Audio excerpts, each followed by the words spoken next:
நான் சமையல்காரன்ல நாம இன்னைக்கு பார்க்க போற வீடியோ வந்து காலிஃப்ளவர் மசாலா. எப்படி ஒரு சீக்கிரமா குயிக்கா வீட்ல பண்ணலாம் அப்படின்றத தான் பார்க்க போறோம். ரொம்ப எளிமையா இருக்கும். ஸோ வாங்க வீடியோக்குள்ள போலாம். ஃபர்ஸ்ட்டு வந்து ஆயில வந்து ஆட் பண்ணிப்போம். ஆயில் சூடானதுக்கப்புறம், இப்போ வந்து கடுகு, சீரகம், உளுந்து இது 3த்தையும் போட்டு நல்லா ஃப்ரை பண்ணுங்க. உளுந்து நல்லா குக் ஆகணும். பூண்டு, வெங்காயம், கருவேப்பிலை, பச்சை மிளகாவ போட்டு அதுக்கப்புறம் குக் பண்ணுங்க. வெங்காயம் வந்து ஃபுல்லா குக் ஆகணும்னு அவசியம் இல்ல. ஹாஃப் டன்னா ஆனதுக்கப்புறமே தக்காளிய வந்து நம்ம ஆட் பண்ணிக்கலாம்.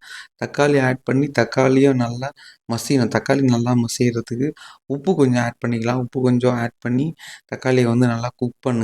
தக்காளி இந்த அளவுக்கு குக் பண்ண ஆரம்பிச்ச உடனே மஞ்சத்தூள் 1/2 டீஸ்பூன், மிளகாய்த்தூள் 1 டீஸ்பூன் ஆட் பண்ணி நல்லா குக் பண்ணுங்க. நல்லா குக் ஆனதுக்கப்புறம் மசாலா ரெடி ஆனதுக்கப்புறம், நம்ம ஆல்ரெடி வந்து வாஷ் பண்ணி வச்சிருக்க அந்த காலிஃப்ளவர வந்து இப்போ வந்து ஆட் பண்ணிக்கலாம்.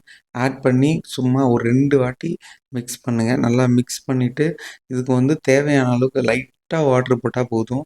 வாட்டர் போட்டுட்டு கம்பல்சரி கவர் பண்ணுங்க. அதிலேயே சீக்கிரமா குக் ஆயிடும். ஸோ பாருங்க நான் கவர் பண்ணி முடிச்சதுக்கப்புறம் சீக்கிரமா குக் ஆயிடுச்சு. ஸோ இத வந்து நல்லா மிக்ஸ் பண்ணுங்க. நல்லா மிக்ஸ் பண்ணிட்டு, அதுக்கப்புறம் வந்து கட் பண்ணி வச்ச கொத்தமல்லி தழைய வந்து ஆட் பண்ணி நல்லா மிக்ஸ் பண்ண வேண்டியது தான்.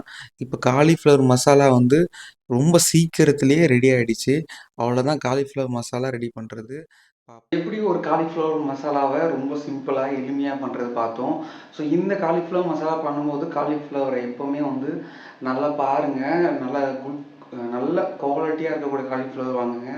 அது மட்டும் இல்லாம காலிஃப்ளவர் வாங்குனதுக்கப்புறம் பார்த்தீங்கன்னா, நீங்க வந்து அ தண்ணீல போட்டு அதில வந்து சால்ட்டு, வினிகர் இல்லன்னா லெமன் ஜூஸ் லைட்டா போட்டுங்க. மஞ்சத்தூள் இதெல்லாம் போட்டு நல்லா வாஷ் பண்ணி ஒரு 2 மினிட்ஸ் விடுங்க.